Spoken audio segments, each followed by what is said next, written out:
with an online learning platform called iReady that allows us to also get diagnostic as well as mid-year and end-of-year data that shows student growth. We focus on wellness, and the martial art that we focus on is Muay Thai out of Thailand.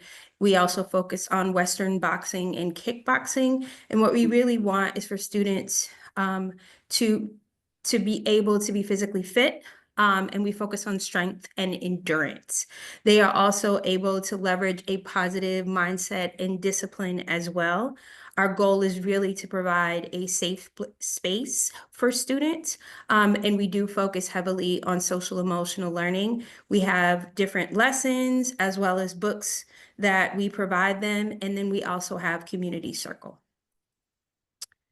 So this is just the schedule that we have Monday through Friday. We ultimately have 3 cohorts. We have our 2nd and 3rd, our 4th, 5th, and 6th, as well as our 7th and 8th. On Mondays and Tuesdays, those tend to be our longer days where we provide more programming for all 3 cohorts. So each of our cohorts are able to participate at least 4 days out of the week. The minimum number of times they can attend is 2. And these are just some pictures of our students participating in some of their STEM activities and our different academic activities as well as physical fitness in our gym. And then the partnership and the support that we have received has allowed us to provide additional training for staff. We launched more project-based activities this year, so we were able to increase the number of materials for both our math and ELA project-based learning activities. We were also able to replace some of our worn equipment, and we introduced new agility equipment for students as well.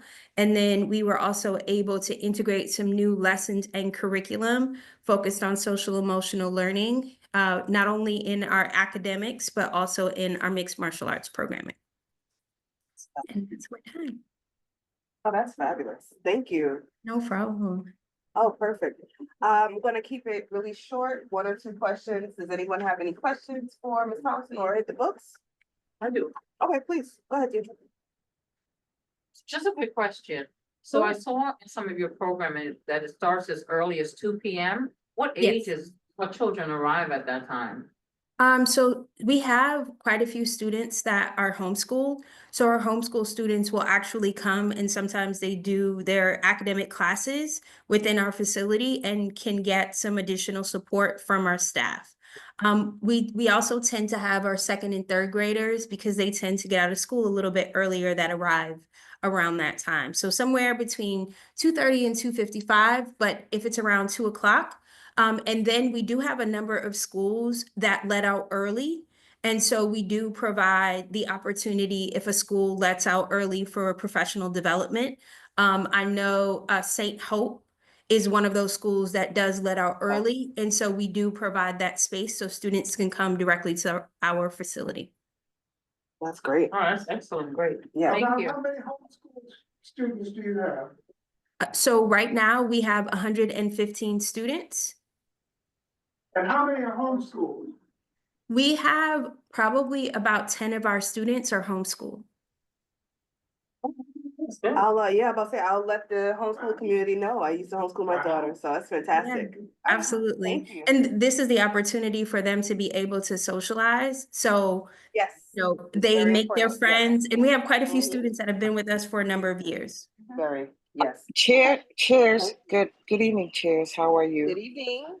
Sorry, I wanted to be there with you, but I didn't want to miss the meeting. I have a quick question, if I may ask. All right, let's go ahead. To the young lady speaking, could you give a breakout of how many of your participants are young men versus young girls? And the reason I ask that is because we know there's a certain threshold in terms of age where young ladies drop off. And I just wanted to know what that was. Thank you. No problem. So we actually have been increasing the number of young ladies that participate in our program. When I started with the organization, it was more of a 70-30 split, and we're starting to look at more of a 60% being boys and 40% being girls. Wow, Right? that's interesting. All right. And that was our second vice chair, Monique Harding Cordero. I always say her last name incorrectly, so let's say it slowly. But thank you, second vice chair, and let Thank us know if you. you have other questions. Absolutely. All right, thank you Great. so much. Want to make sure no questions. Thank you, Thank you and so we'll much. see you soon. Absolutely. Thank you so much. I appreciate it. Great, so next we have, Harlan Grown, Melanie, or Melissa. That's right, Melissa's. Hi. Hi, Yes, good evening. it's Melissa. Nice to meet you all. Okay, Hi, Melissa. to Nice meet to you as meet you as well. well.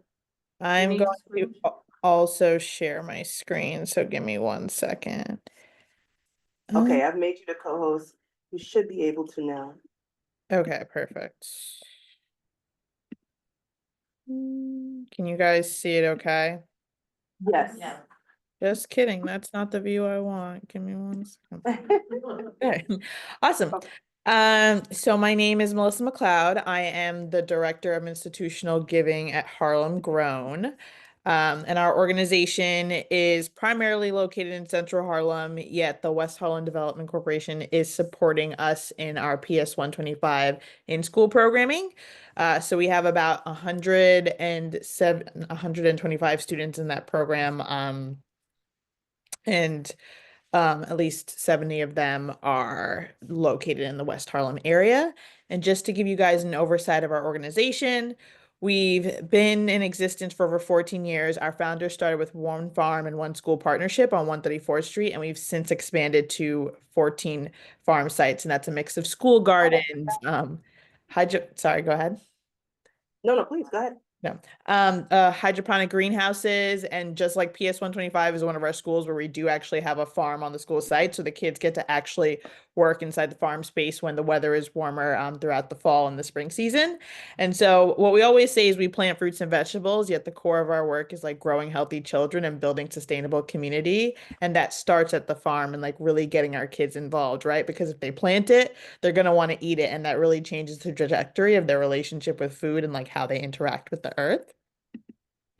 And so we have an array of programs outside of our in-school programming as well, and ways that other schools can get involved with us if they're not a school that we're in week after week. We have farm tours. So that's where schools from other Title IX schools in the area or private schools, if they want, they can do a tour. And it's like planning a field trip. Usually there's a session in the morning and one at noon, and they get to do the same sensory lessons that our students do in schools and get to see our greenhouse, the chickens, and learn about composting and just experience the different areas of the farm.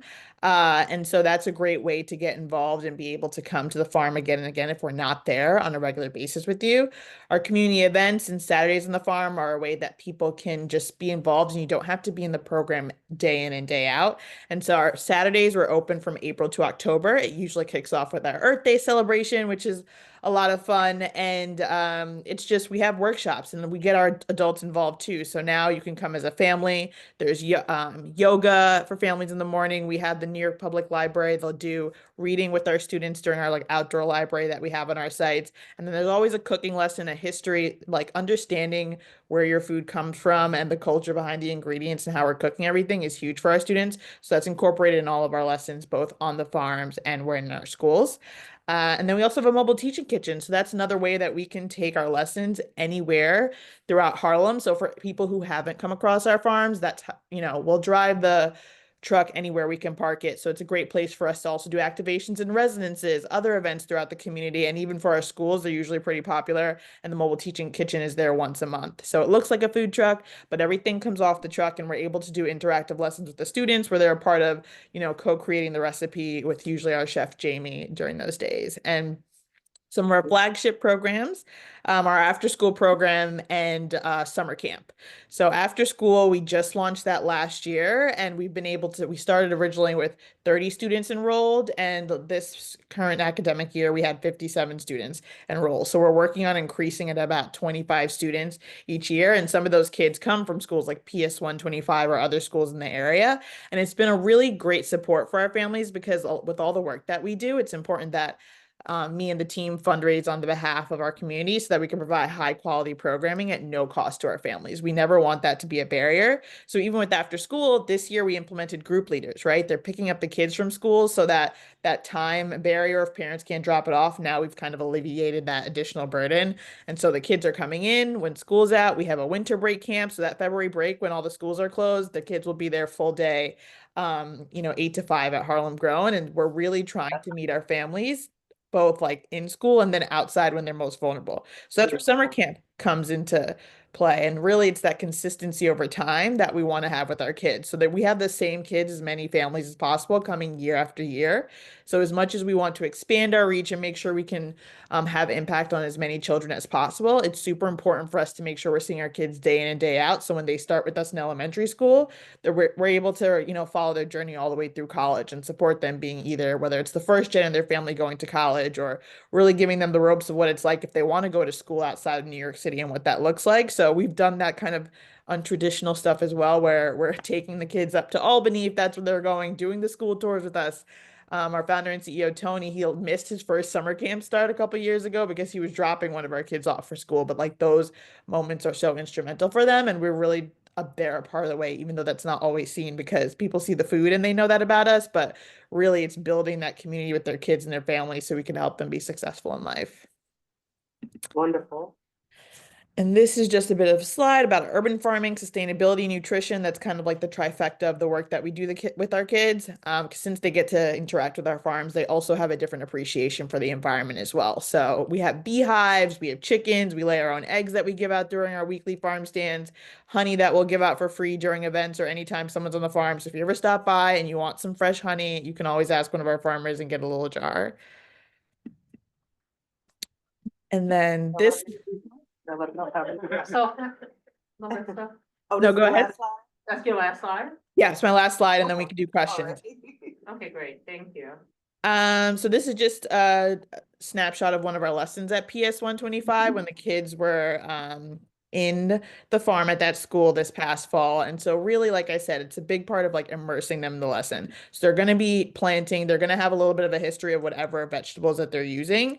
And then we want to make sure we make something that feels like they can incorporate it in their favorite meal. That's a huge part. It's not really just like, here's this brand new thing you have to eat. We really want to make sure they know that, if this is what you're eating with your family every single day, you can incorporate this and use similar seasonings and flavor profiles, just so it's something you can easily replicate. So we start that with the kids at home, and then that's an experience, they'll go home, they'll want to do it with mom, grandma, whoever it is, and try to get the fresh food from us, but then also look for it at the grocery store. So we've even had moments where kids have found stuff on our farm that they haven't seen at the grocery store, and that starts the conversation of like, why can I get this at Harlem Grown or it tastes like this at Harlem Grown, but when I go somewhere else, it doesn't taste the same way, or it's really hard for me to find. So once again, we have that conversation about what it's like to live in either a food swamp or a food desert and how we can advocate to make sure we have the same equitable access to fresh food in our communities. Okay, cool. Wonderful. Questions? Tom Martin? Congratulations, Harlem Drums is a wonderful program. With respect to your last point about introducing children and their families to vegetables and fruit that might not be part of their culture. Yeah. 'Cause something we've learned about food deserts is that even where fruits and vegetables are present, people tend to buy and eat what they know. So with the mobile food truck, do you invite the parents to come and learn how to cook the produce that might not be part of their culture? Because that's how we can support nutrition. Yeah. So that would mainly happen either on a Saturday or on like one of our community events where there are an array of both family members and students there. And so typically the mobile teaching kitchen will go to the schools during the school day. And we are in the process of imagining how we can continue to incorporate parents and all of this because often, like I said, it's your kid dragging you in the farm and being like, look at this thing I planted last week when I was here. And it might not be the same plant, but to them it is. And so, yeah, once we have those community events and they're with the families and we're doing cooking demonstrations, and Saturdays are a great way for parents to get involved because there are lessons where both the kids and the parents can like be cooking side by side, and we're always sharing our recipes, so it's like easy to replicate. And then with our after school program, that's a really easy way to get parents involved. We always send produce with the families home on Friday, and they can recreate recipes together that the kids have been making throughout the week. Thank you. All right, wonderful. I have- I'm gonna, Okay, one quick question. So Melissa, community events and parents, do you have a calendar? Is there any particular time, like we have open streets and different things that happen? Various Yeah. community events, how can we book an event? Yeah, Or- so I can share that calendar with you all so you know when our existing community events are, and then I'll also share information whether you want to book a farm tour or just another activation. I'm happy to share that after this meeting, so you have that. But yeah, we're kicking off. We already have an event happening in February for Black History Month. We're going to be doing it at the local Boys and Girls Club in Harlem. So oh, fantastic. we're starting off the year strong. All right, please All right, send us that excellent. information. Thank you so much. Cheers. Cheers, I have a quick question. I'm gonna ask, I apologize if we can put some questions in the chat. We have a really full agenda. I'm so sorry, Vice Chair. Okay, no problem. I'll try to see if I can put the Alright. question in the chat. All right, thank you. Okay, so next, forward inclusion. Melissa? Oh, I have, is she here? I don't see. No. Okay. So Right. Isabel is here. Oh, Isabel, okay. Yeah. So Isabel, okay, you're up, Isabel. Great to Hi, see you. Isabel, please unmute yourself. Tell us a little bit about Ibrea. Nice to see you again as usual. Nice to see you all. Thank you so much for having me. I'm gonna share my screen. Yes, I made you co-host. Okay, great. Okay, let me put this down. Let's go back. Okay. I want to see some of your faces here. Let me see if I can do this. Okay, so thank you so much. I'll be very brief. I represent Ibrea Foundation. I'm the director, and we offer a mind-body holistic training program and brain training program in different communities, different individuals, and we do have like a global vision, but we're still quite small. We're developing, and one of our big projects is in Harlem. We've been working here since 2015 in schools, and then in 2019 we opened a training center here in West Harlem. We are located on 7th Avenue between 131st and 132nd. I'm here in our space. Everybody's welcome to come. So a little bit about Ibrea. We're a nonprofit. We have the vision to, let me put this down. Yeah, to create holistic health and peace in individuals and communities. As I was saying, we have a consultative status with the United Nations, meaning they recognize our work contributes to the UN goals. We have a big project in El Salvador where we work in many schools to reduce violence, to help reduce violence. And like I was mentioning, we opened this center in 2019. And this is our approach to mental health. The main focus of the program, it's threefold actually. It's physical health, mental health, and cognitive health. But I will focus more on mental health because that's really the core of our work here in Harlem, and especially with youth. So the approach is holistic, it's preventive, it's natural. and it's proactive, meaning we give people tools for them to empower their own capacity to manage their body, to manage their mind, to manage their brain. It's all natural, and again, it's very preventive, very proactive. So sort of empowering people to move beyond like the need for medication and stigma and all kinds of barriers, and sort of recover the power, their own power to heal and to manage their health well. These are the main pillars of our curriculum. So we touch on topics like mind-body connection, energy principles, emotions, managing stress, habits and neuroplasticity, endurance, competition and collaboration, and Earth citizen mindset.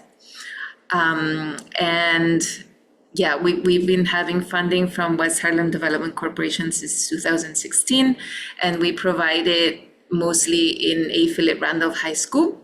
And in the last 2 years, we've created an open class here at the Center for the Community where everybody's welcome to participate. It's the fourth Saturday of each month, and people from all ages, all backgrounds, and all kinds of interests are welcome to take a part in that class.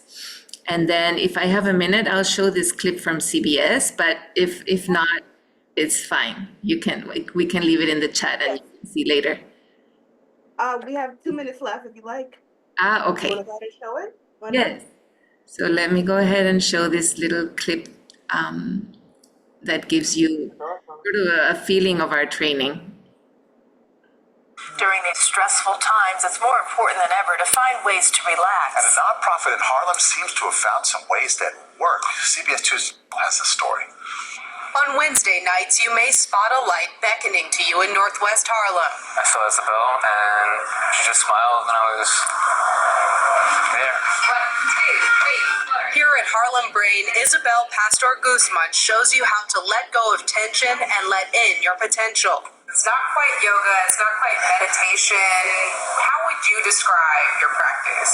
Right, yeah. So the official name is brain education, like how we can tap into the potential of our brain and create what we really, really want for ourselves. Harlem Brain is a branch of the Ibrea Foundation, a nonprofit focused on mindfulness techniques. Students say just being aware of the practice of mindfulness can change everything. National Guard veteran Matthew Molina is a believer. They'll teach you how to go to war, but they don't teach you how to cope when you come back. I went to therapy for a while, and it didn't really work. Did medicine, not quite, but I come here and it's like, oh, this works. Ibrea's reach extends across the globe. After a session at the United Nations, national school curriculum based on these teachings. Harlem kids now find the program within reach too. Pastor Guzman partnered with Vice Principal Kiara Foster-Bott to bring the practice to A. Philip Randolph High School 5 years ago, after connecting over a common belief. Getting people to recognize that they have choice gives them so much power, and it's so liberating. Foster-Bott used her position as head of the Humanities Academy here to add Harlem Brain's teachings as an elective. After second period, I'm relaxed the whole day.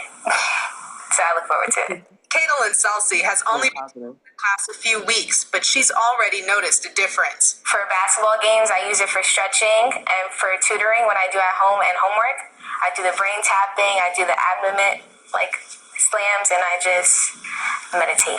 It's like... She's teaching these tips to her friends too, and that's Pastor Guzman's goal, to spread positive energy throughout the community. You can choose.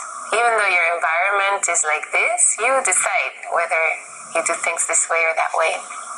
Then the whole future looks different. With more inner light to make that future bright. In Harlem, Jesse Mitchell, CBS 2 News. Is the answer. I feel like saying namaste right now. Congratulations. My ass around here.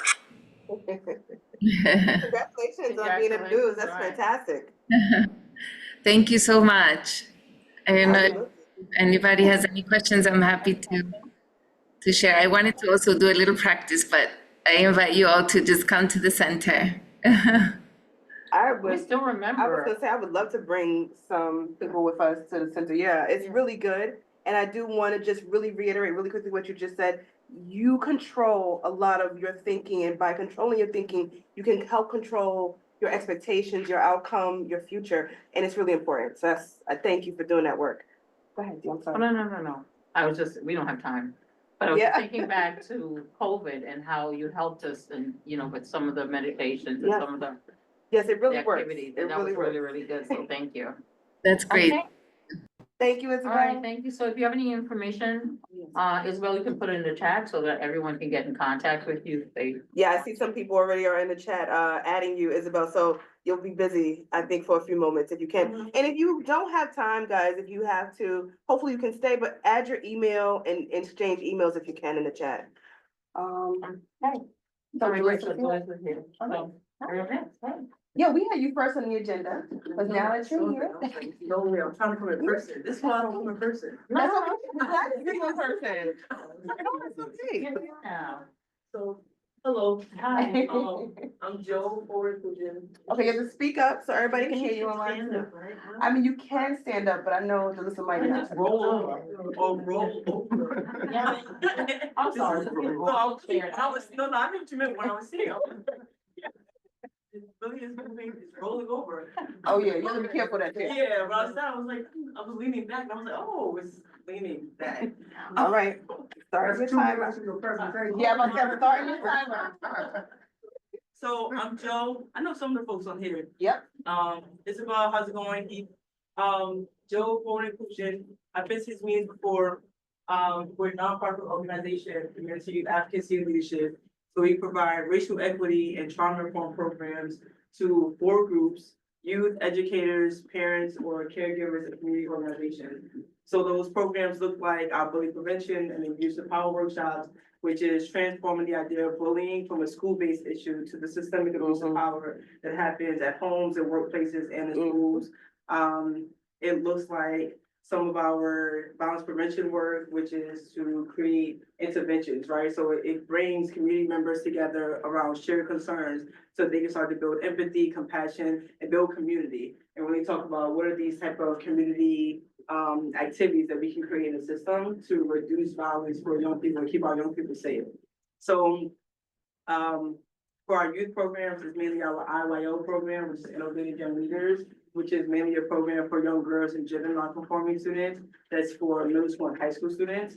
Across Harlem, we have some schools in Brooklyn and then in Queens, where we're starting a peer-to-peer mentorship program with their My Sister's Keepers programs across districts 27, 28, and 29. That's nice. So I kind of wanted to come in because we have our program, Intergenerational Learning and Healing Program for Harlem. It's hosted on Saturdays from 11 to 2, and it's in partnership with Total Alliance. So we're using the Total space. We have some different facilitators, Teresa, as well as Dina Lynn. They kind of do like the Reiki practices, so some meditation, mindfulness, and we partner because for inclusion, we focus on education, exploration, and empowerment. So we are inviting students, teens 13 to 18 to the program on Saturdays. They can show up to one workshop or multiple workshops. What happens is each week we go over like these coping skills, right? So each week we do like deep breathing as we focus on arriving. We talk about acknowledging our presence in the space, body monitoring. What they will miss by only participating in one workshop is the education aspect, right? So to close out the year, we did an acknowledgement activity where we discussed what was the year like for you starting the school year and starting the year last year. What have you overcome? And then really focusing on positive affirmations. And then what we're working on the next couple of weeks is going to be relationship skills. So we're talking about some of the things that the girls and students kind of brought up around difficulties with relationships with their parents or with peers, and then putting them in those situations and really thinking about what would be a harmful response, what would be a more positive response, let them act that out. So I only brought a couple of flyers. I'm gonna send the flyers so that you have it, right? These are a couple of flyers. The students, and you guys can pass it around just so you can see the flyers if you're interested. The students receive a $20 stipend each time that they come to the program, as well as a Metro card, right? So there's a couple of our students that may be from families that are low to moderate income. So we want to make sure that you have the means to get there and get back. And then the other thing that I'm gonna pass around is just some of the workshops that we offer that are like parent or educator workshops that have more of these.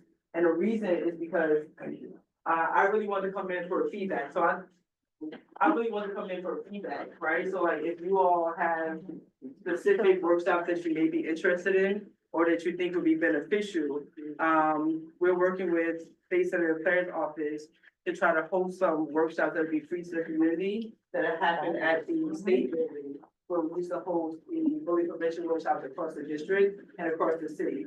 So we're gonna be offering some more of these in partnership with some elected officials. And really what we're looking for is which of these workshops do you think is going to be most important or most beneficial to Harvard?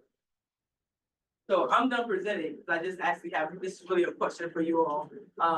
If there's specific workshops, exploring mental health concerns, coping with stressors, the improve your financial situation workshop is a two-part.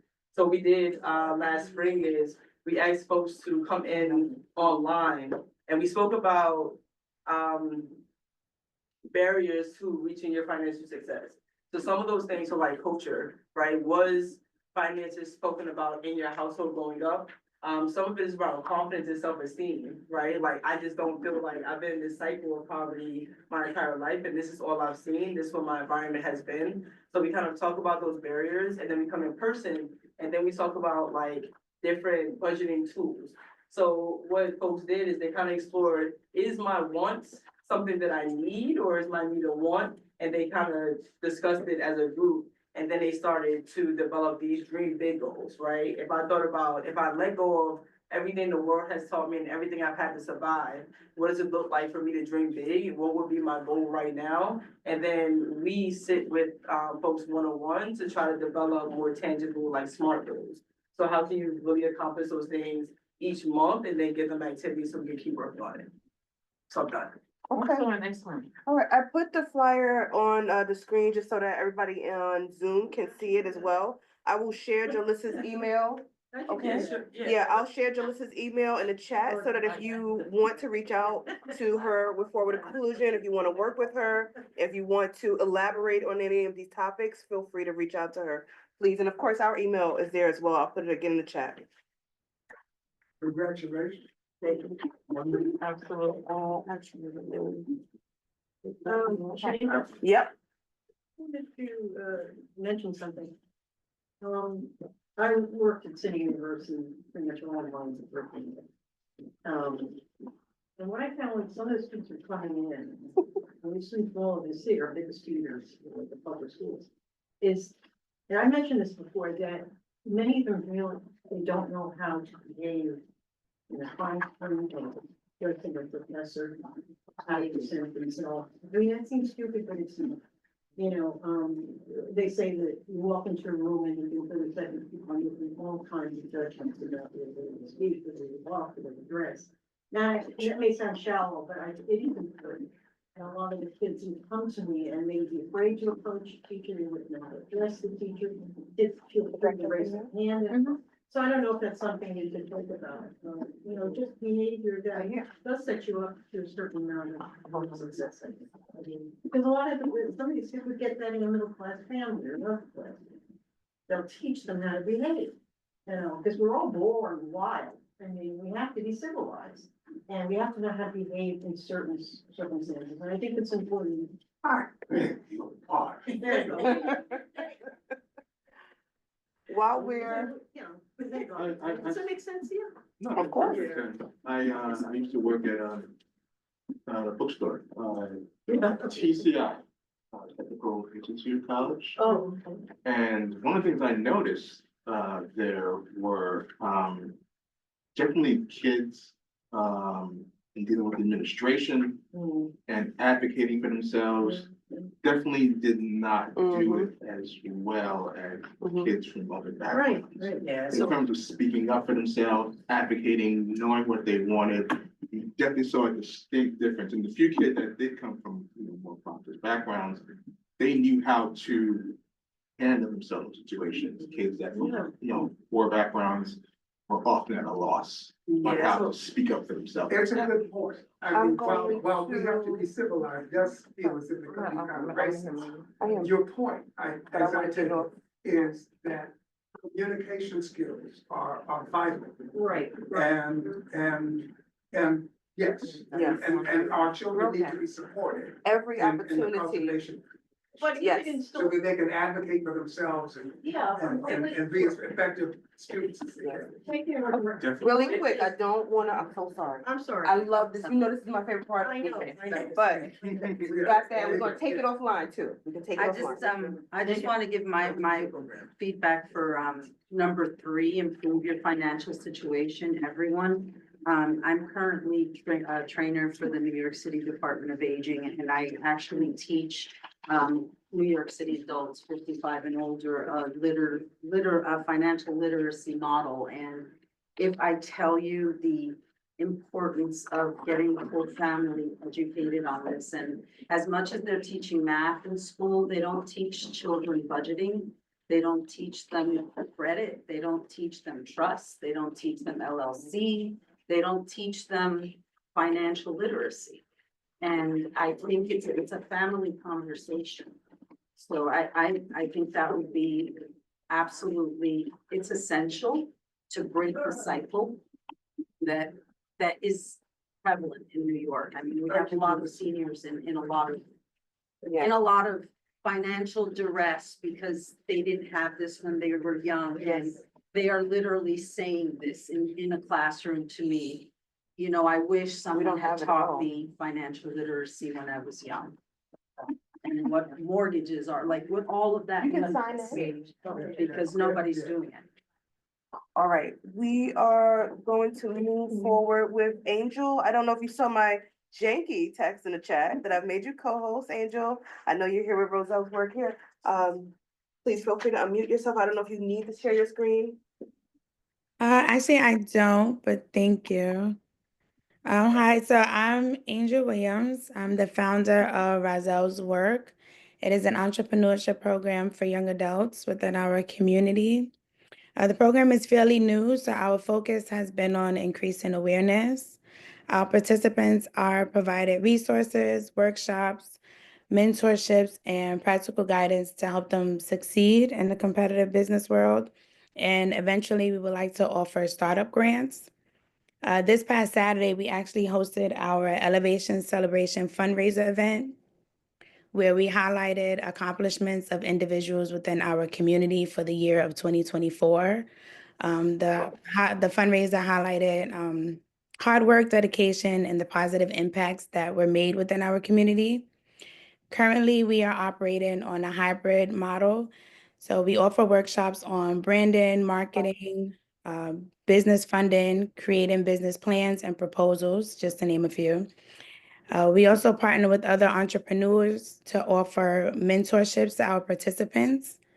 Our workshops are offered both virtually and in person, depending on the availability of our presenters as well as space. And we are in the process of partnering with other organizations, including CUNY and Game Over and some local small business owners and schools to increase access to the resources for our participants. That's awesome. That's fantastic. Yes, congratulations. Congratulations. You say you just started. How just started are you? How many years or months in? So we're within our first year. Oh, We've been wow. doing a lot of our workshops virtually. So lately we've been working with more organizations to have in-person workshops.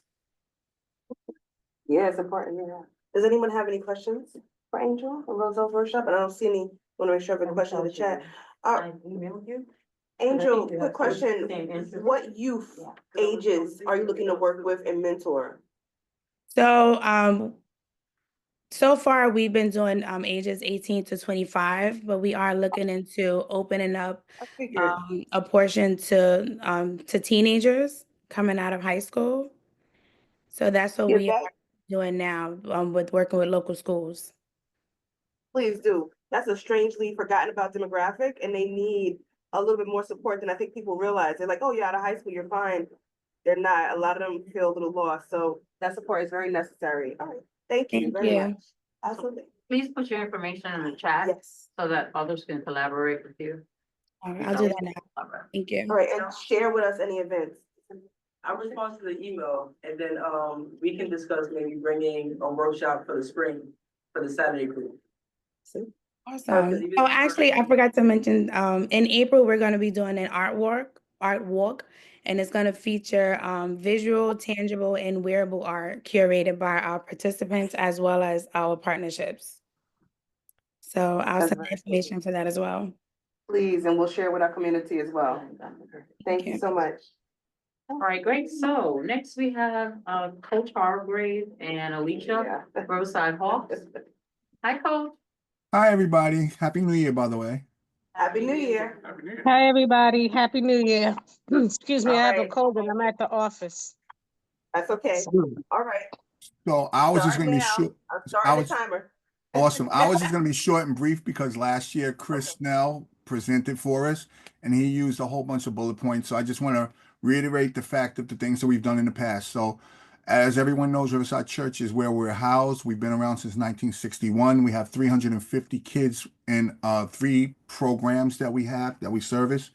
The 300 students are basically girls and boys elite, if you would like to call them that, basketball teams. And we have community-based programmings, which are you all right, Elise? Which we basically have on Saturday, which is SNL.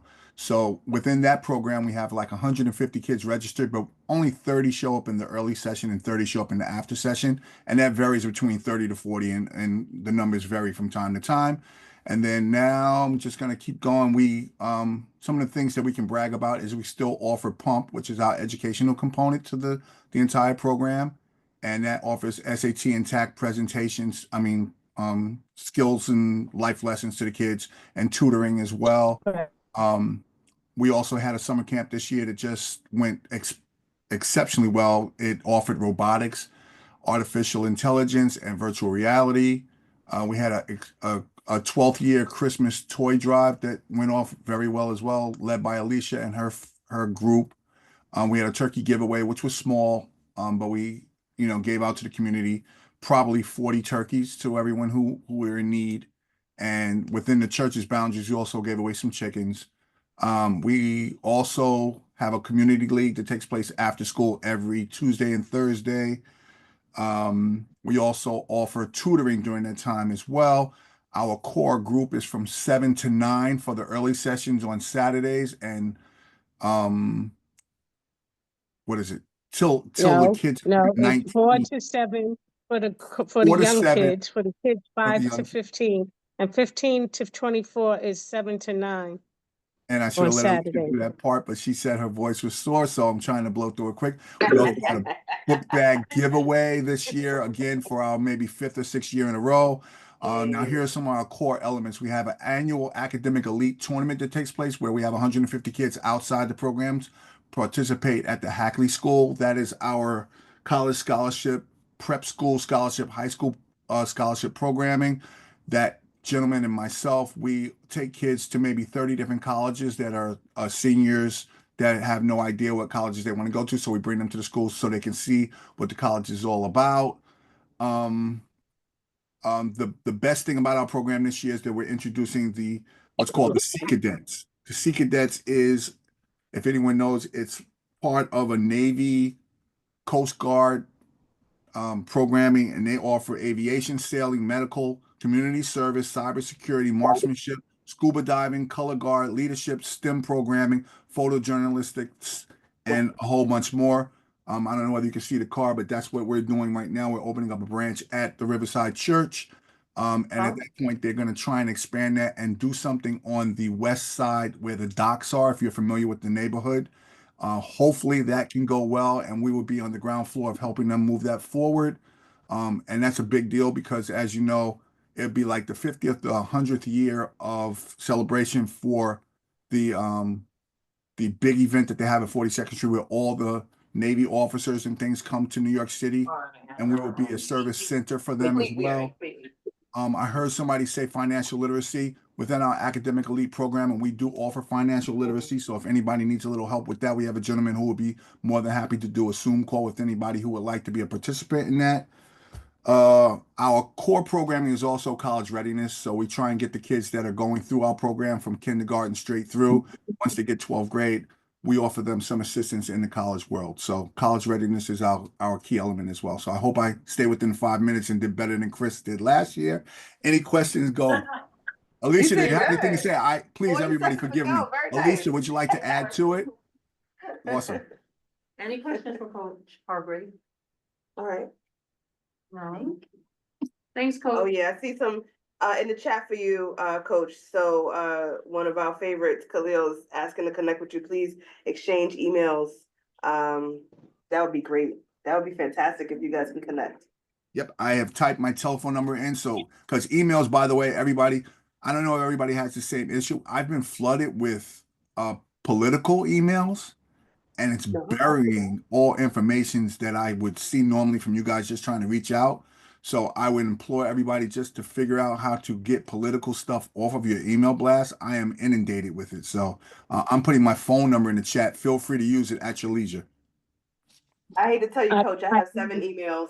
So I have an email for that nonsense and an email for this and email for other. Yeah. I would never see your emails.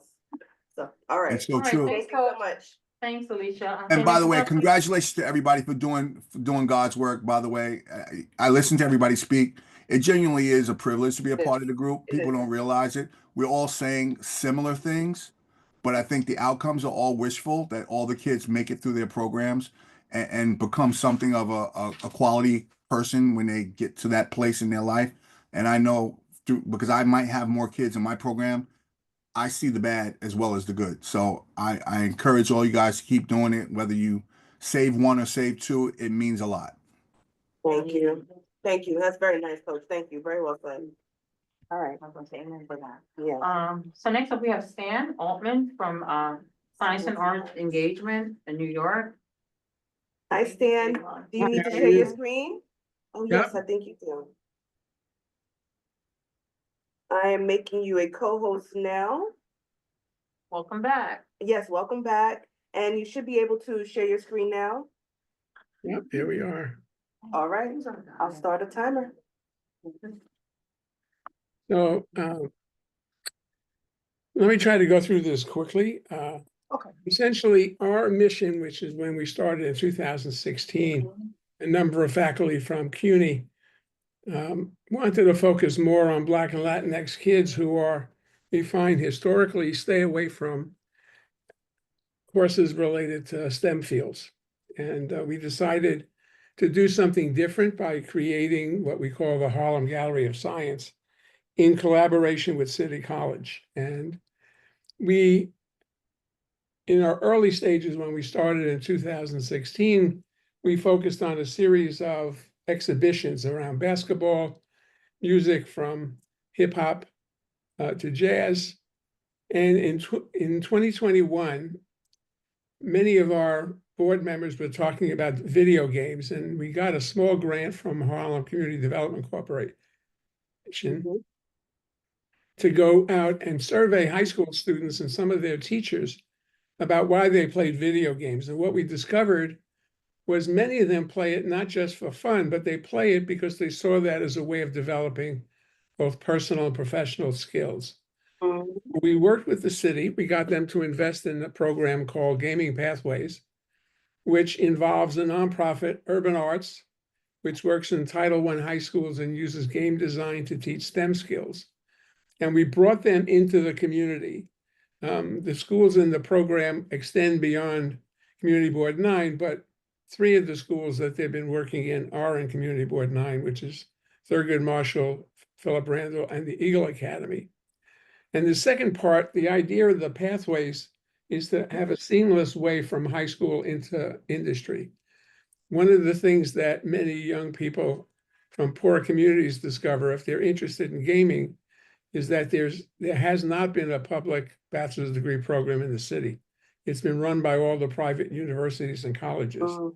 So City College embarked on creating a brand new Bachelor of Science degree in digital game development, which has now been approved by the faculty, by the university's trustees. Congratulations. Thank you. And it's really, we're just waiting for the state ed department to approve the degree. We've had over 423 students already taking classes. having done that, there is this seamless interaction between the students in the high schools and events at the college, and we connect that with an industry advisory board. We felt that that was not going to broaden enough people's understanding of why video games was really changing much of the way we even think about education. And so the Harlem Gallery of Science undertook a major exhibition, one of the biggest exhibitions we've ever done. We ran it at the Harlem School of the Arts in February and March of 2024. Over the 8-week period, we had 3,500 people visit the exhibition. Most of them were from K through 12 schools throughout the 4 boroughs. We didn't get people from Staten Island. The traveling was just too much. And most of the schools that came were schools that had majority students of color. The third stage of all of this is that we realized, particularly in a place like Community Board 9, and that many of these kids are in schools that really have no capacity to expose them to all this technology. They don't have the equipment, there's not a teacher. And so we've now undertaken in what we call stage 3, which is to create what we call a video game expo. So I'm going to skip through this. That was really pretty much in sync with what Community Board 9's master plan for 2025 is. Our major supporters from government and foundations have been supplemented by our board chair and his wife, who made a major contribution to get the exhibition off the ground. This is a quick 1-minute video that we used to play in the window in order to get people to come in to the Harlem School of the Art.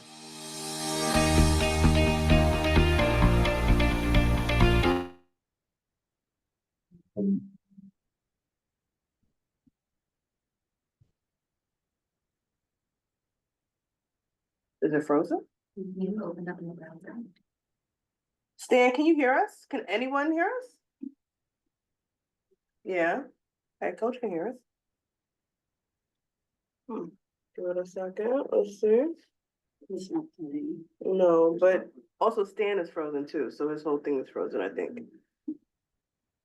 All right. Well, that was good. That was good.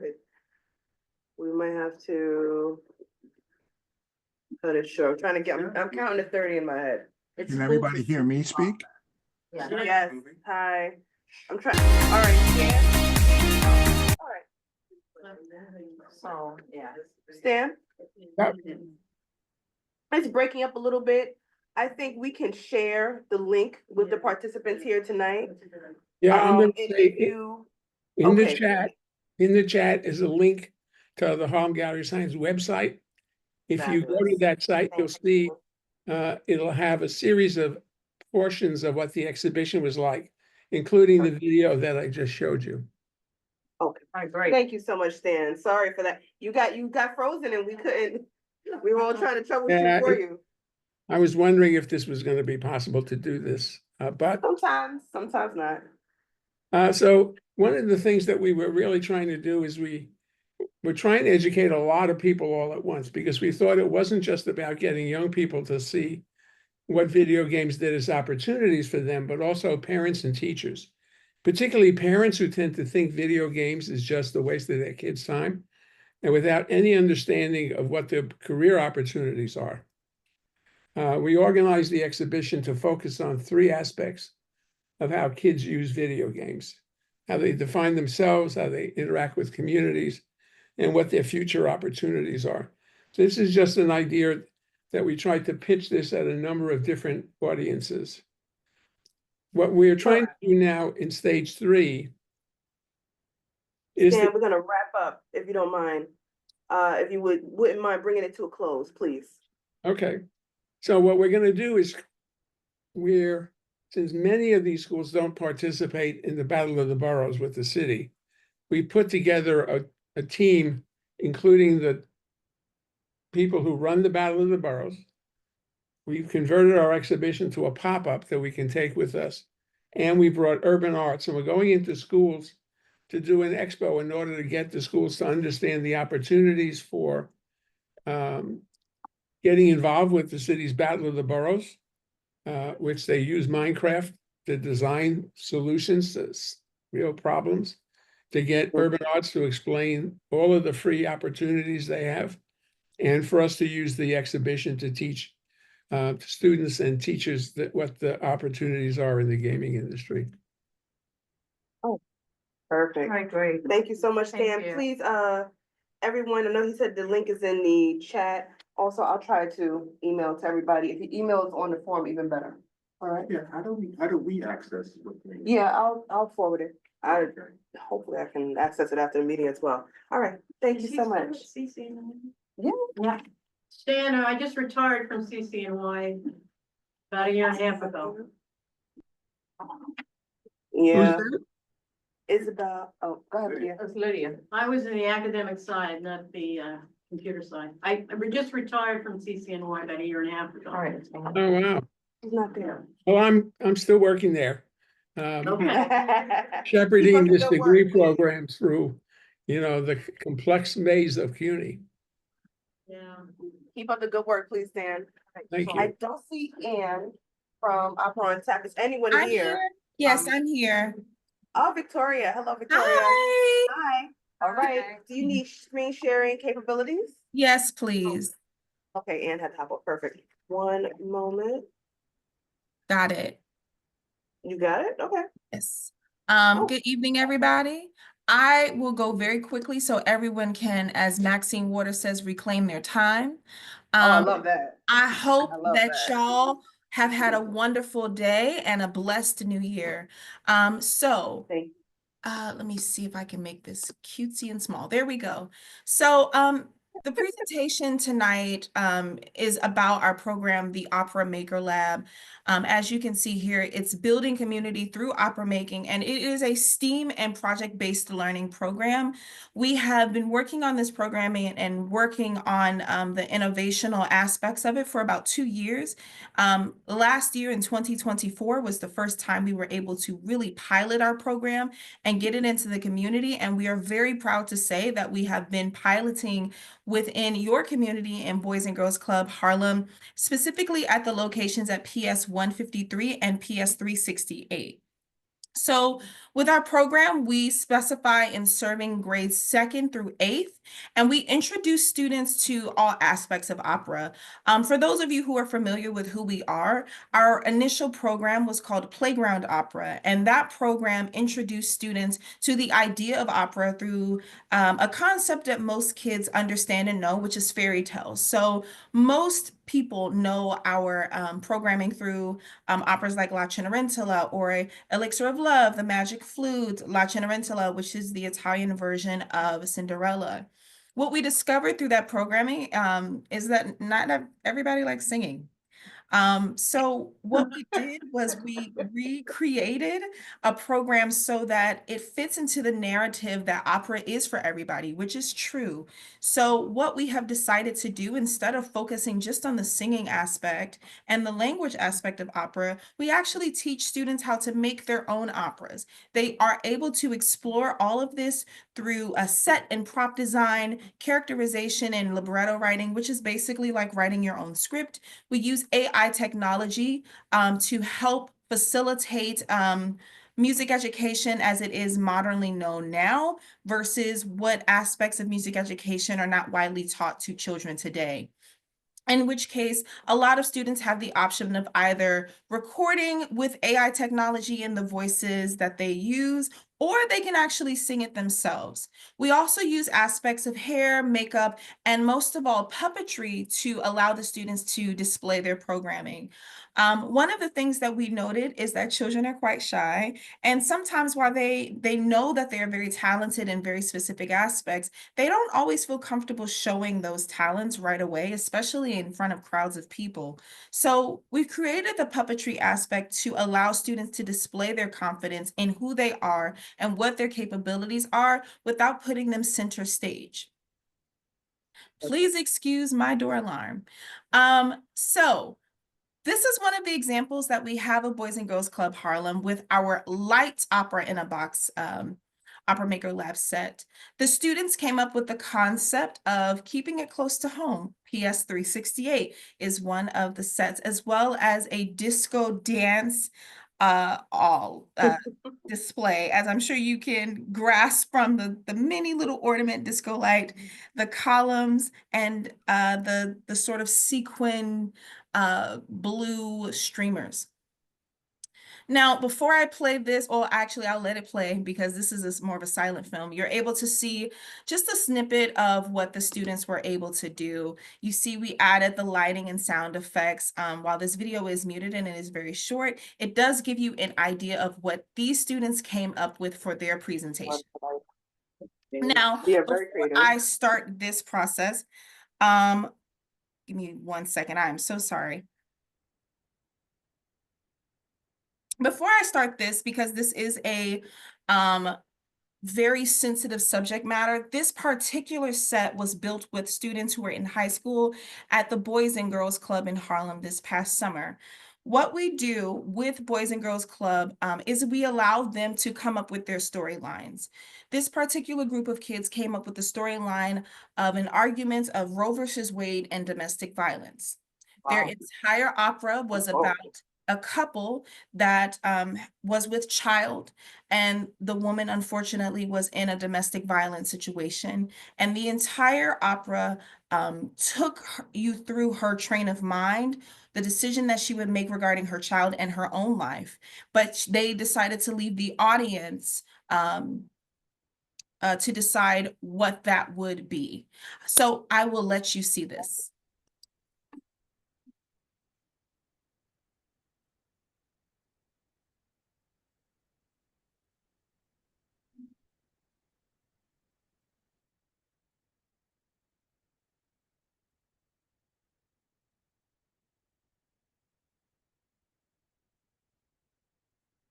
I can't hear any singing. Oh, hit that button there on the side. But, Oh, but. That's all right. Victoria, I don't know if you're there, but we can't hear the singing. Is that by design? Oh, you're reading. Okay, so we're reading. Okay. So make sure. I'm sorry, can you say that again? There's no sound? Opera without the sound is a little disconnect. Oh, there was no sound. I'm so sorry. I don't know how. That's okay. Were you able to at least read the lyrics? A little bit, a little bit. It Okay. sounds like something I would love to hear. Oh. Honestly, it does. I want to, a secret I can't bear to keep. I wanted to hear a little bit of that. There's a Victoria, I button. don't want to rush you. Your time is about up. Are you able to give us a little snippet, do you think? Yes, give me one. It's a little odd that you're not able to. Actually, can I suggest, come out of the presentation, go back into shared screen. On the right, you'll see a little box to click so you can There's sound. have the audio. Got it. Okay. Should be able to. He is. Yeah, he does. That's true. Stan, you're really good. It worked. Thank you so much. Most days, Mommy said I had to go to bed with headphones that she borrowed from the school. But tonight was weird. She told me to go play outside after dinner. That it's a Friday and I can stay up late. But I don't come home until I see the moon come out. She seems scared, just like she was yesterday at Walgreens. I want to know what she's saying to Daddy. Lights on?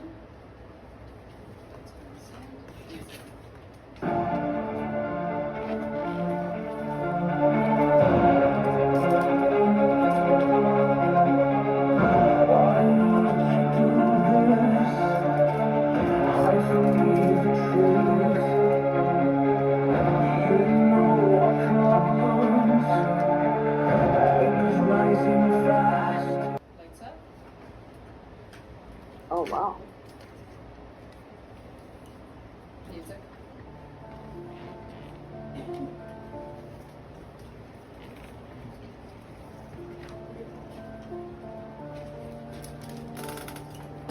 Can't believe it today, running in the night, running from the shadows, oh, tiny light. Mommy isn't so sad. Okay, I know we're running out of time, so that's just a little snippet of what sorry, that's just a little snippet of what the children accomplished. And this is the last scene where she's in the hospital making the choice about what she would like to do with her What's she life. gonna do? What grade was this, Victoria? Yeah. This was high school and middle school. Amazing. I mean, truly amazing. I'm so invested. I'm so invested. Wow. Thank you. Great work. Yeah, such great work. I'll stop sharing my screen, but I did want to give you all room for questions, thoughts, or concerns. I Well, need I the see rest in of the the chat story. already. Yeah, right? Me too. In the Khalil end, has reached out to you in the chat as well. So don't forget to yes, check the chat, please. absolutely. In the end, they Anyone do have any decide to questions? keep the child and she decides to walk away. Another interesting aspect Wow. of our story with these children is they actually chose to put the story in Texas. So it added another, yes, these children are very well read. That's a very big aspect of our programming. Yeah, I We think want to that's give them that very creative well. autonomy to work through things. TikTok. Quite a few of these children, unfortunately, That's why I have wanna get been rid of it. in households with domestic violence. And so for these children, they were able to actually work through what they had experienced and what they had been journaling about or what they had seen their parents go through. So in some cases, it could be a trigger warning, I won't lie. But I thank Harlem Boys and Girls Club specifically for allowing these students to be able to work through that and do it in a safe environment where they were supported thoroughly. So that is Opera Maker Lab. I would love to stay in touch with you all. If you have any questions, thoughts, concerns, please let me know. I love supporting community. I ask that you also support me too. And I hope I didn't go Thank you, too far over Victoria. time. Yes. No, that's okay. Absolutely. Victoria, let us know if you have any events or any opportunities for the public or at least the community board members to come see some of the work would be great. Yeah. And then if there's any questions, please drop them in the chat or we can talk offline. All right, thank you Absolutely. so much. No Thank problem. you. John Martin, I think you know that means it's your time. Hi there. Hello, family. I'm Yes, John please Martin introduce Green, yourself. Artistic Director of Blackberry Productions Documentary Theater Company, where we explore such ethnographic research techniques as interviews, workshops, focus groups, and community forums in the development of theater that reflects issues impacting our community. And the latest West Harlem Development Corporation funded project that I'm joining you to share about this evening is called COP, spelled COPP, which is an acronym for Community Organizing Partnership and Peace, which is a theater-based intervention between Black and Latinx young adults and police, designed to shift the dangerously unbalanced power dynamic between these groups and engender greater community cohesion, capital, and mutual respect, and shift the culture of community policing. The project involves workshops with the youth and police, which combine theater, mindfulness, and such de-escalatory techniques as motivational interviewing to support a shift from among police officers from a militaristic disposition to a recognition that as they police our communities, they become members of the community. Right. And that our children are their children, and support our young people's development of leadership and communication skills to ensure their constructive and effective interactions with police.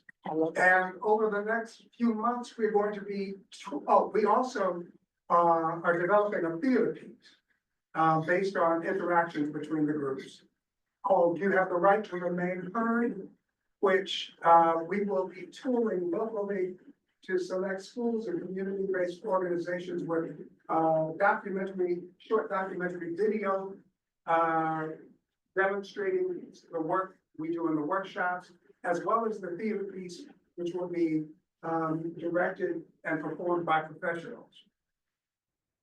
Any That's questions? great. That's great.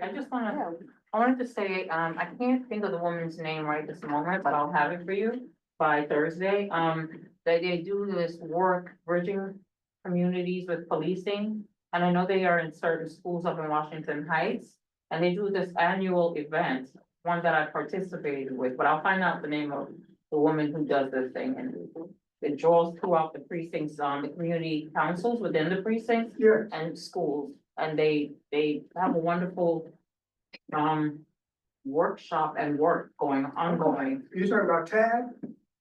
Not tag, no, Okay. no, I know tag, but Yeah, not tag, but okay. I'll get it. Okay, great, thank you. John Martin, you have a group of children you have already been working with? The project started as greenlit by then, Community Affairs Chief Jeffrey Madre, back in the summer of 21. Oh, wow. And Okay. we are just about to, take up our 5th cycle, Okay. yeah, of workshops, yeah. I didn't even know we see you every month. I didn't know about this. This is amazing. Yeah, bless you. Yes, thank you. All right. Amazing. Okay, yeah, so, Katie, if you just give me a few minutes, I'm gonna have, Malik from I talked to you. I talked, just say hello, just like, don't worry. I just need the 1 minute. leftover. You got one, you have literally 1 minute. Hello, everyone. My name is Malik Darvin. I'm the executive director of Proud Alumni Ice Hockey in Harlem, community-based organization. We serve Harlem residents ages 3 through 18, 1/10 and 155th River to River. We take in kids ages 3 through 7, and they stick with the program until they go off to college. Ice hockey and educational enrichment programs completely free of charge. We do a college exploration series. We bring in guest speakers to talk about their careers and career paths. Homework help in the Dempsey Center on Monday nights, hockey class at the Dempsey Center on Monday nights to teach the kids about the sport, to empower them. In the spring, we offer kids hockey to go play on Chelsea Piers. We subsidize. We do ball hockey on 96 in the spring. In the summer, we send as many kids as possible to summer camp, including locations as far as Western Canada. We host our own summer camp for 45 kids an hour north at the Harvey School. Ice hockey in Harlem is all about creating better people, and for the kids who work hard enough, the sport will take care of itself. Who's eligible for that? Right now, 3 to 7-year-olds, 1/10 to 155th River to River. Okay, We serve predominantly low income, River to River, east to west, free. 3 years old. 3 years old. Anyone who Yes, played they college free. or professional hockey started at 3 years old. The kids just need the opportunity. They just need the opportunity. Now, do the kids like to punch each other out? No, they don't. That's part of it. They may learn that, but not at Ice Hockey Harlem. Alright, great. Do they have games that we can Yes, go to? so at Riverbank, we are historically at Alaska Rink in North End of the Park. We'll be Yes. back there. We're currently at a Woolman Rink in World Ice Arena in Queens. We bus kids out there. They're there right now. I'm going there after. That's why I'm dressed like this. Okay. They're there now? They're there now. So I have a coworker over there. We rely on over 50 volunteer coaches. That's how we keep the program free, volunteer coaches and equipment donations. Yep. Okay. Yeah. That's great, thanks so much. That's exciting. Feel free to- We'll connect. I'll connect Malik. through all of this. You have our email? Yes. You have our email? Cause you I will make, I know. I'll make sure it'll find it. okay, that's. Thanks, Malik. Thank you all. Thank It's so you. great to hear of everything else that's so similar. Yours is gonna be good, so you wanna go around the room. Do you have a comment? You wanna say, share something briefly? With us? This is my first time here. Hi. Hello, everyone. I have been emailing back and forth. There is a family enrichment community center. Yeah. So the center, I have a presentation, but I will. They're gonna do it give next it a- February, Yes, absolutely. okay, Great. It's- All right. it's for families. I see Tanya's there. Children, if you go as you come, center, we don't take any, there's no forms you have to fill out. It literally is for the people by the people, and we're only serving from 1 to 110, Hamilton Heights, Morningside Heights, Sheridan. CB9. All right. Yeah, Okay. Okay. So she'll be here next month. Yeah. Okay. Tanya, do you wanna say hello, big shout out? You have 1 minute? Yeah, 1 minute. Yeah. My name is Tanya, work with the police. Can you guys hear me? Yes. Can you? Okay. So yeah, my name is Tanya Askins. I'm the center director here at the Police Athletic League Harlem Center, located on 119th and Manhattan Avenue. PAL has been around since 1914. We at least have at least 2 PAL sites in each borough, including Staten Island. Our after school program runs from Monday through Friday, 2 p.m. to 6 p.m. We do pick up from 2 schools, which is PS 180 as well as NIFAX, the New York French American Academy School, both their elementary as well as their middle school.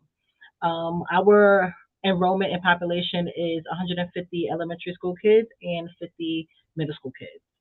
2 days a week, which is Wednesday and Thursday, we have our teen center program for teens that are 13 years old to 19. During that time, for Teen Center, they go over resume building, college access, and working on different SAT and getting them prepared for their college applications. Within the last 3 years, we've partnered with BRY, which is Building Resilience in Youth, and it's a mental health awareness program. Just kind of making sure that any kids that come in, we kind of give them it's like a questionnaire just to kind of figure out where they are. One of the things that we've noticed is that during it could be midterms, kids have a higher stress level, and kind of making sure that we're working through that with them and trying to still be an assistance. And getting them to kind of understand that just how you feel right now doesn't really have to be that's how you feel within the next few days or forever. So we go through different tips and stuff. We do have open gym, which most of the kids love. Similar to, I think what one of the coaches said, we have SNL on Saturdays as well, from 4 p.m. to 9 p.m. as well. And it's for middle schoolers, and the later time is for the high schoolers. For after school, we have STEM projects. We do bi-monthly work showcase. So for instance, in October, we did Hispanic Heritage Month. Christmas, ours was Renaissance. Our education specialist was very big on not doing the regular holidays, so it was really celebrating Renaissance. And for February, we are doing Harlem Renaissance. Oh, yeah, please make sure you send us some flyers. So hold on a sec, sorry. Send us some flyers about the events. Okay. All right. Thank you so much. All right, excellent. I see, Tesora, I see your hand, You but have your hands up? Yes. before you, Do you have just an announcement for us? Yes, a quick announcement. Hi, everyone. Good evening. It's so nice to see everyone virtually. I know I'm not there, but the next one I will be. I just wanted to invite everybody. Every Voice Choirs is having its annual community singing for Martin Luther King event this Sunday. Okay. It's going to be hosted in the New York Society for Ethical Culture in Alder Hall, so 2 West 64th Street. And all you need to do to go to this event is to reserve free tickets. I can send the flyer to the email tonight, so then everybody can have it. Please. It's going to be a great event, and we're going to be singing together. It's a beautiful community building one, so we hope to see everybody there, and thank you guys so much again. oh, excellent. All right, Khalil, thank you. Thank you, Khalil. You want to say hi? Do you have anything you want? No? Okay. Okay. I'm gonna All right, Kai. put the flyer up in Kai there. from Heath. Yes, Kai, it's nice to see you. Great to see you. You want to say a 1 minute flow? Good evening, everyone. Thank you so much for your time. Glad to always be here. Heath, we are a free college access program. We've been around since 1989. Our purpose is to not only get our students into college, but to make sure they graduate and are prepared for the workforce. Work with students in grades 6 through 12 and obviously through their college years. Everything in our program is free of charge. So our high school transition support, college transition support, college tours. We even have a community wellness department that works for our students' mental health and well-being. So that means they provide social and emotional learning classes for all of our 6th to 11th grade students. I would like to announce that we are having a community resource fair coming up in March 22nd, actually. I will share that information with everyone. If you are interested in tabling, please reach out to me. I know some people here we've already reached out to, but if you would love to join us and spread the word about your wonderful organization, we'll be hosting it, like I said, March 22nd at the Forum at Columbia University. All right. All right. Great. Wonderful. Thank you. Okay.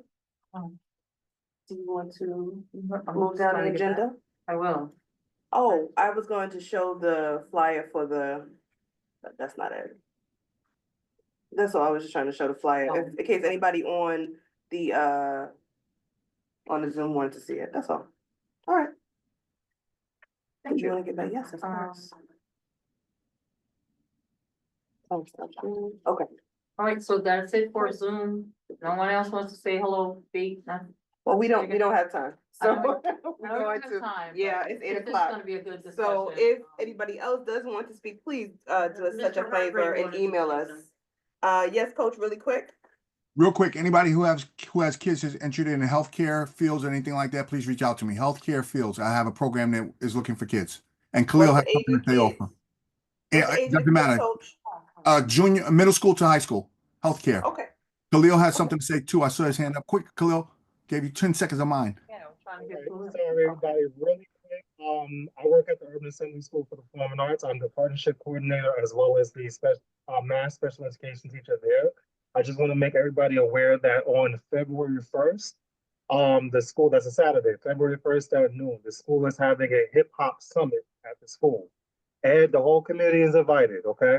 So Okay. February 1st at noon. Urban Assembly for and Performing prior Arts. to Shanika and Deirdre. Absolutely, all right, Fine. that sounds fun, Thanks, thank you, Khalil. Khalil. Okay, so thank you, everyone. We're gonna move on to our new business, and here we have this evening with us Katie Mahoney, Riverside School. I don't know. Okay, so the floor is yours. Thank you so much. Thanks for fitting us in on your agenda. Everyone's been talking really quickly, so I'll use my time to pass out flyers after we share why we're here. So we're here because the Riverside Church Council has decided to close the weekday school. If anyone is familiar with the weekday school, it's a 95-year-old preschool that is housed within the Riverside Church. And we can talk a little bit about the church and the council decision, why it's so important to reverse. But Omar is here too to share a little bit about how this is an alarming trend in our area of preschool closures. Yeah, so my daughter, when she was 2 weeks, she went to the Red Balloon. And, you know, was thriving there until they decided to shut it down in August 2023. You know, that school has a rich history in the neighborhood, 50 years. And, you know, really was a rare gem in the area. You know, services and cost, open 8 AM to 6 PM year round. By far the most affordable option compared to anything remotely comparable. It really was a rare find in the area and, citywide support for students with special needs, accepted vouchers. It really was a special place until Columbia shuttered it. Community Board 9 was, the parents at Red Balloon we're very grateful for the support that the community board provided. At first, Columbia just wouldn't give parents the time of day. Just completely disregarded. Yeah. And it was only after, actually the community boards as well as, community support we donated and some local officials that they came to the table, agreed to house another, early childhood education center in the space with the spirit of Red Balloon, which, side note, still hasn't happened. But, and then, support the parents more than at least a little bit there forward. So yeah, we were very grateful for the support. And then we moved her partially at the recommendation of Columbia to the weekday school at Riverside Church. The stability of the school that been there for almost 100 years was also appealing. And then so it came as a complete shock. Just to turn around and have it right happen before again. the holidays. It wasn't even on anyone's radar. Yeah. In the past month, we have been really talking with the congregation, talking with community supporters, and where we are now is that the church council has agreed to honor a petition brought by the congregants to enable 2 things. Number one, the school to stay open for the 2025 to 2026 academic year. giving families the opportunity to think about their next move. We have 75% of our families receiving some sort of financial aid, some level of financial aid to attend, whether that is full tuition or partial tuition. And so it is those families who have gotten short notice and have financial aid that are really hardest hit by this. So that is one part of the petition. The other part is the formation of a committee that will help build a sustainable plan for hopefully the next 95 years. So this is going to vote on Sunday at 1 p.m. Any member of the Riverside Church can vote on whether to keep the weekday school open for one more year and form this committee to see if we can develop a sustainable plan for the future. So we're here asking for awareness. We have to meet a quorum of 100 people at the vote for it to be honored. 100 people or 100 church members? 100 church members in person. So how can the community board deny that?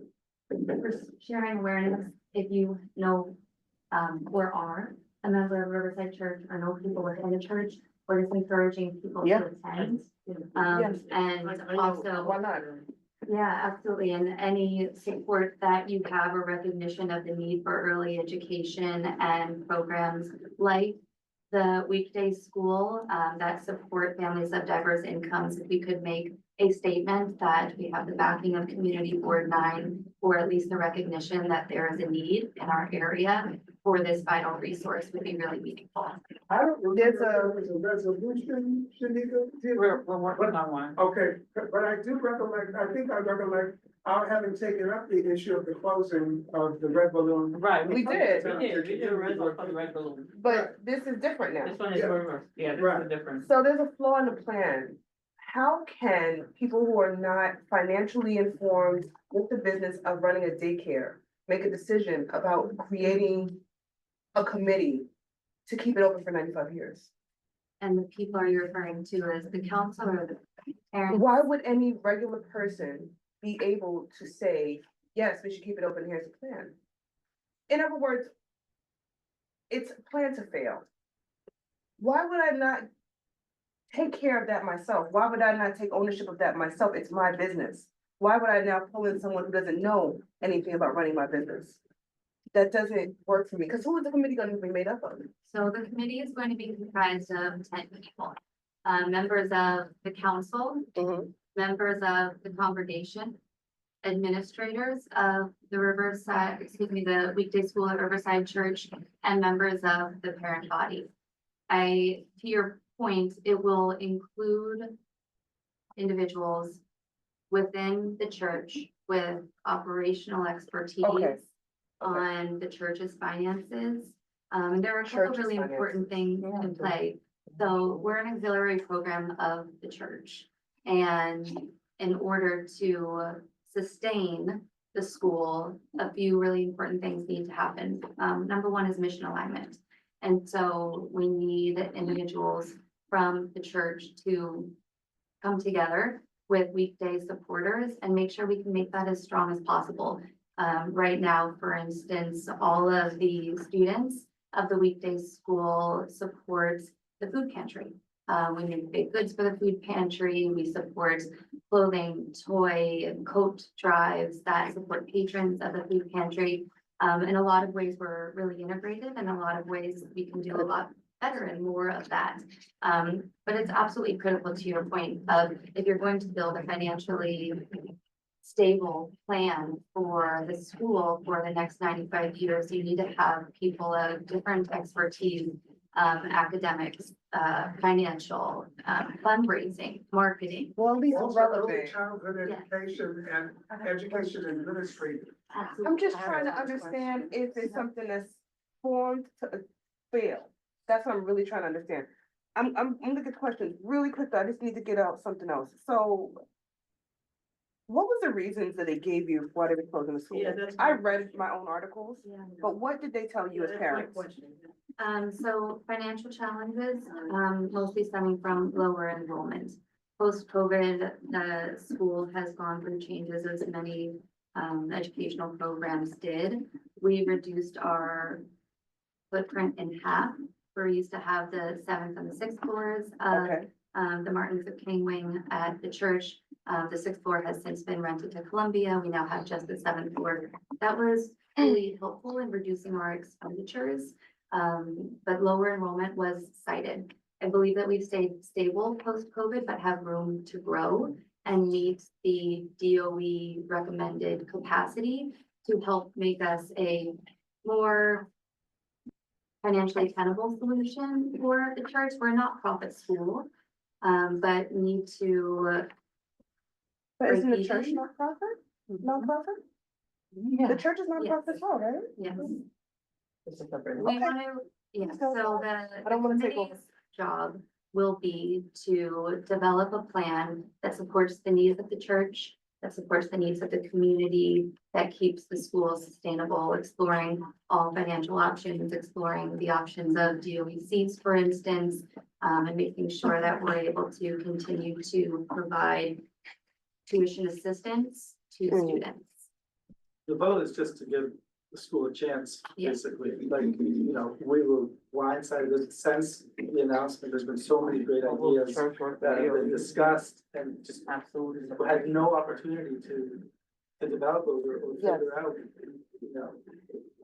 That's fine. These are discussions that could have been had prior to announcing the closure of the school. I find it disingenuous, and that's why my tone is that way. Yeah. Why is the church working with the DOE? They're not, Oh, okay, no, all right. it's just one of the ideas floated Okay. of I'm just curious. supporting the communities. So I have a few questions. One, what age is the student? 2 to 5. 2 to 5. Those are the 3K programs. So it's Mhm. pre-K. Yeah. And before. Okay, so that's 'Cause right there, two that's the is- competition. You're competing with DOE schools, which are all under universal pre-K. That's why you're having low enrollment. Yeah. And then, We are and then the under- preschool.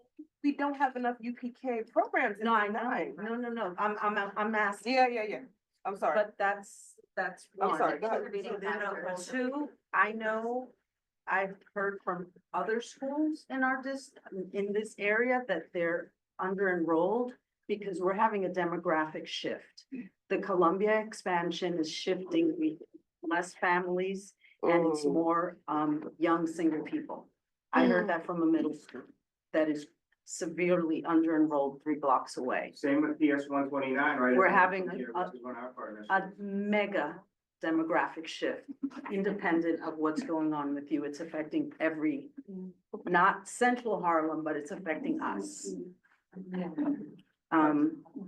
And then what are the tuition costs? So there are a lot of different options for parents of whether you go 5 days a week, 3 days a week to 12:30, 2:30, or 5:30. Okay. So it's really different for everyone.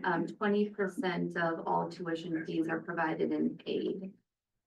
Can you tell me what, yeah, that's what I was gonna ask. Can you tell me what tuition is, just the regular without the aid? I'd have. But there's too many programs, she said. Depends on if you're going 5 days a week, it depends if you're doing a I whole can day get you some program. averages for. part-time. Yeah, what's the full-time and part-time, like tuition? Do you, your parent, What weekly? Full-time, 5 days a week Uh-huh. until the, the full day Mm. is, 30, I think it's 33. 33,000, For 9 months. Do you know? 32,000 for 9 months? Yeah, the school year. That's the full price. And see, that's the problem. Yeah. 75% of the parents are on financial aid. Is that what you said? That's right. That's what Red Balloon said, 32,000 something like 9 that months? too. Red Balloon was 2,500 a month. No, but Red Balloon cited that they had a large percentage of parents on financial aid and ergo were not able to Cause this is about 900 a week. apply for grants. It's You about apply for 900 a grants. week. I know. Because for that. me, I know going to having public a schools. toddler, I know you can- When I was looking at daycares, a weekly average for like daycares for the ones I felt were expensive was like $512.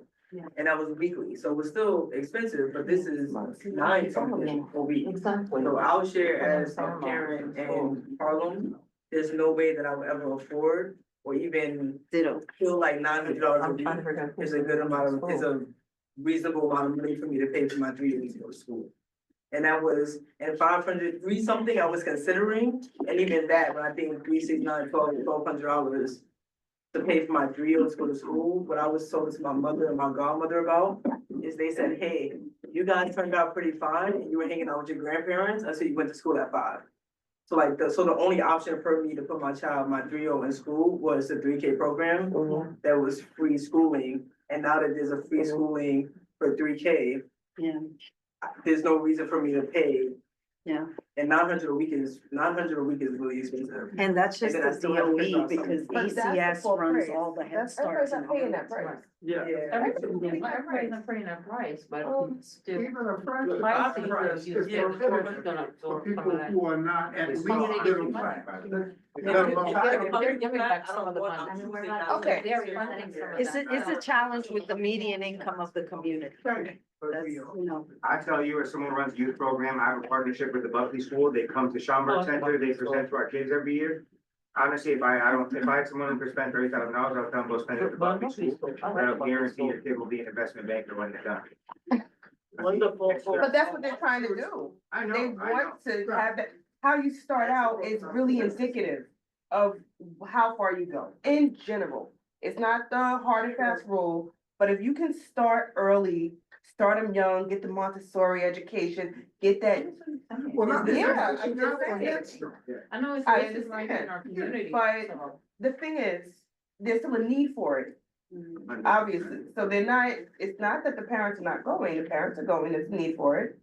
There's grants, there's people out here who, it's not called grants, what is that called when you, investment? There's investors. I mean, They're investing in a charter school. Yeah, you would have to advocate and share this, like we're saying Montessori. My little sister, a much younger little sister, she went to Montessori school, in Westchester. And the tuition was $600 or $700. My mother felt the need to feel comfortable paying that for a Montessori education. yeah. For a Montessori education. So if you all can say, hey, at this is the education we're providing, more than just the curriculum, because I feel like a lot of educators in schools To don't get more actually follow the involvement? curriculum. Yeah, there's just, you guys have to be able to advocate for why am I spending this amount of money for my child to go to school. And Who else is gonna help them? Is it a base preschool? It's so that, I wonder if people are associating it, that it's part of the church, maybe that's like. Maybe that's Yeah. a deterrent? It could be, I mean, I don't know, I mean, the Catholics, Lady of Lourdes has low enrollment, all Catholic schools have low It's enrollment. pretty well understood, I believe, as a non-denominational. So I wonder what shifted in their, what was their mission for 90-something years, because something worked, something was good, that it's lasted We this were long. blindsided, I mean, there was no advanced discussion of it or notice, it was just announced. There is nothing that we've uncovered that isn't mission aligned. We do believe it's wanting to use the space for other programs. No. Really? But the space was built for a school. Yeah. Yeah. I've seen that space before, it's little kids. Yeah. You brought it with you? Yeah. And I'll just say, Well- compared to other UPK, compared to UAF, both of my kids, I have 2 kids, who are 2-year-old and 4, are there till 5:30. Almost very few, pre-K, university pre-K programs go past. Yeah. 2. Half day. There's a few that have, Cause it's a paid lot after for little school. kids to be in school the whole day. Yeah. It's a lot. What's that over For there? 2 working parents, What's up there? sometimes there's no, Yeah. Brandon, What what's you that? said you guys, so you were saying that on Sunday there's a meeting. On Sunday, there's a Oh, let's take a meeting. And you picture get of 100 people from your congregation. Or you said you're sending Community. 100 people to come take a vote. Yeah, that's right, you have to be members of the Riverside Church. And you have to be there in person, not for. You have to- And they have to be in person. Do you have flyers and like sending out if you want to see it? Yeah, we do, that'd be great, we'll circulate it digitally, and I also have Well, several copies here. Let me, that's fine. What I'm you happy do? to share. Let me get back to it really quick. John Martin, that's okay. Okay. You'd like us to write a letter of recommendation for what specifically? The need for early childhood care in the kids. But specifically a weekday church, because you don't want just any childhood care, right? Well, no, I mean, I think that what we have heard from families is that the closure of another option just leaves, people without an area while it's not, the weekday school is a block outside of a New York State designated childcare desert. Okay. But many of our families live in. I wanted to tell the rest of everybody, yeah. Good thing. Okay. How many of your parents come from Red Balloon? Just curious. So I believe five families Okay, that's moved from Red Balloon to Weekday. At this point, some of them are no longer there. And what will you do if weekday school closes? I mean, the announcement left us in a state of trying to just scramble. Are there other options in the neighborhood? So the head of school has been trying to coordinate with local schools to extend enrollment deadlines. But there are no guarantees for placement, so a lot of families are facing hardship because the time that the announcement came, there was a few weeks and it was right at the holidays for families to find an alternative option and apply. My son's going to kindergarten, so we are graduating from the program, but a lot of families are, really hard pressed, and it's been a roller coaster with the church. We're feeling hopeful that there might be at least a year extension for families so that they can find their footing and not be without options to have here. The families that get financial aid, do they have options? Do you know? Not really, right?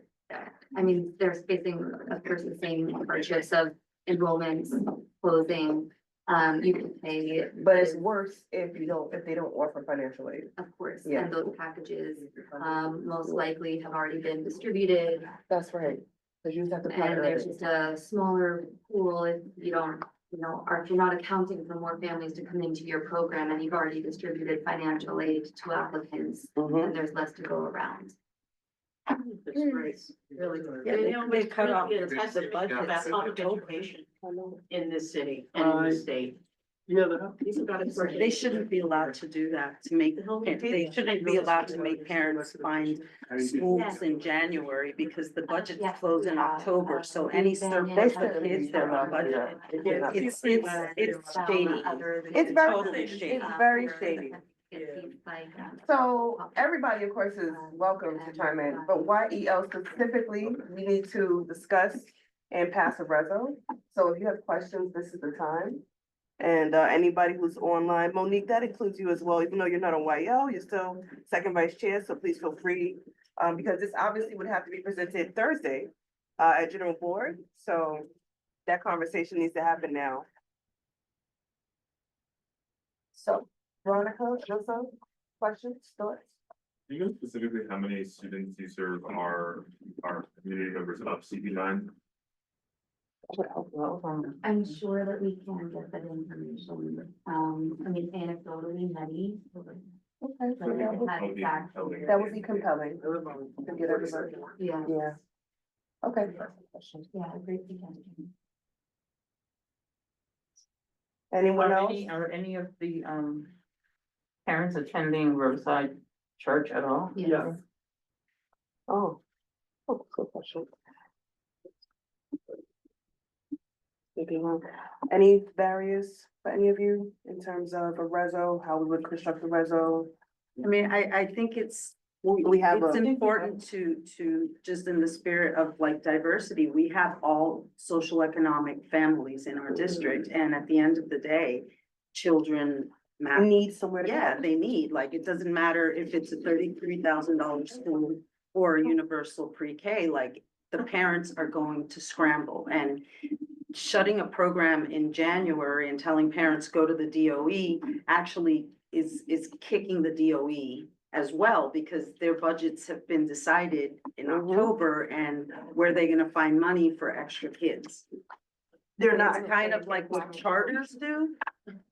This is a reflection of the whole damn system. In charter, did they sign them? They found that. We're not even gonna go there. I mean, Don't that's be not here the whole night, but it's that attitude of like, just, it's about money, There should not be about a the proposal statement about something like May this. not sound good. Sacrificing children. Makes me infuriated. And it's hard, like when you work, speak like up. you can't just quit your job to take care of your kids because then you can't feed your kids or house your kids. It's like. You know, So wait a minute. So the proposed closure is June. so 6 months. So it's just a 6 months So notice? students currently enrolled will close out their school year. So that's a little different. You don't have to like shift in the middle of the school Right. year. It's Yeah, not even- I was like, that's There's absolutely no crazy. runway for the kids who are 2 or 3 currently to finish out, you know. Yeah, it's not ideal. Post office. Yeah, question, I No, will it's- raise it's the short. uncomfortable elephant in the room. please. Which is also that there may be other options in the neighborhood, right? So if there's a universal pre-K option that is free, that makes the sort of social economic bracket, right, a little more integrated, that is something to think about. And I can see as a community board, us looking for all of the resources that are community resources and really supporting those. I feel like our energies are around, should be invested in bolstering up our community institutions. This feels like a private one, but to our families in our district, we're thinking about how this impacts our families in our district is something to restore. But it is this tension of, if we put this committee's energy into highlighting and supporting our community resources and encouraging all families to look at those and consider them. I mean, But you also I have would to say look so, ACS. versus those, there are many that I can think of off the top of my head who I've actually reached out to for other reasons, like when we do our district needs statement, and I reach out to them for numbers, and they don't respond. So it is what it is. I want to support everyone, but I want to support the families. So you're right, you're not wrong. And if push comes to shove, and they have to find somewhere else to go, that would be a conversation I guess we need to have. But if we can help keep it open, then we should. I think the larger issue for me is, why do we continue closing these institutions in this neighborhood? And It's what I why told do you, they the all have? demographic shift. I understand, but there's this underlying, and here's the uncomfortable elephant that I thought you were gonna say, is Columbia. Funds them. We're shifting. That is the uncomfortable thing for me. It's always Columbia University, Which is it's in the shadows of it. Feeding the demographic shift. That's Which what is I'm the- yes. saying. But that's what is the bothersome. And by the way, Red Balloon said the same thing. We have so many parents on financial aid and ergo, we can't meet our goals. That doesn't make sense. Because if you have them on financial aid, that means you have the aid to give, which means you have the whole pie of that family. Ergo, you should be able to meet your goal. There's a disconnect. I don't see, I'm trying to figure out, is Why? that the case? No, just, I mean, so I mean, Do financial. you have the dynamics- financial aid? Is there the funding for all the families that need grants? It's on I'm here. simplifying it. What I'm saying is. I'm there's- simplifying it. There's been a, private schools are struggling across the country because Yes. there's a massive shift in how, in private school endowments are run. And so a lot of private schools have had shift in the amount. In like in the Remember though- sustainability of their, and I'm just saying, so I'm assuming that Riverside is run as a. But remember, private- it's a nonprofit. Yeah, but all the. But they haven't the been nonprofit running I know, schools that but have it's- two main pieces. They still have more opportunity than private schools. No, private schools are mostly nonprofit and most private schools are not 501c3s. Yeah. Most? Yes. 99% of them. Yes. There are very And they have few, like information maybe and some endowments, and virtual donors will schools offset are the LLC. But most But private churches schools should. are nonprofit. Churches are funded by Yeah, and that's people who why, get and money that's why from they the can churches. have charitable endowments just- that support yeah, people scholarships give their money, because there's give it to a tax But incentive people for give them. Yep. alumni, parents to Versus donate to the schools property, to then that's support the, right. to support scholarships and Okay. to See, support the we're getting development. tangled up in this financial stuff. We need to have a universal approach to this. But then Wait, the no, no, city's I'm talking- approach is you have to, like, if you have a 2 to 3-year-old, we have Head Start, but you have to live below poverty line No, to but be, they to don't want- access that's not that. what I'm saying. So it's either you pay the expensive or you have no money for the Yeah. free. That is a problem. No, that's not the issue that I'm addressing here, which is the idea of education. like You England, go to Canada, France, you don't have discussions Yeah, like but we're this. not friends. But what does that We mean? have God, ACS why- and, we have why can't we ACS, change but that's what this? I'm saying. We have ACS and DOE. Because we need. And we they're need a not, third they don't work of- together. It's the We same all have to system. get We together can't and get say out of the that. system. We all have to get together. There you go. We all have to get up and. That we find. We need a bigger approach to this A problem. resolution. We started one already. I mean, so you're, Good.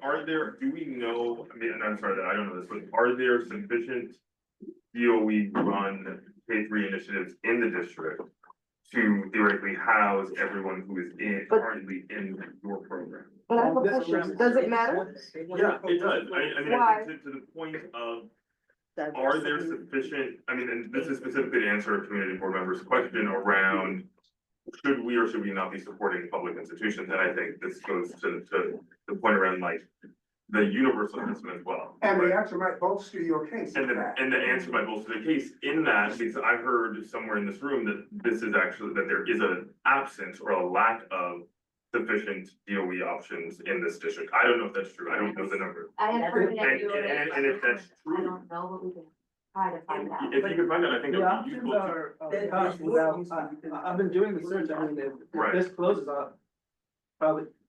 William mentioned Okay, the Google, how upper many program. Right. pre-Ks are You know, near me? but And in. those are competitive to get into, it's all Right. lottery. That's- yeah. So you're guaranteed to get in somewhere is what the city says, but you don't know where it's gonna be. Right. And it's incredibly stressful, it's like lottery based, you know, like, are you already? So we Right. in district, out of district, go down to the upper west side, which is. Recording in progress. There's like these very well endowed schools. Is the private sector? I thought, The okay. options They made the here announcement are, before the DOE 3K.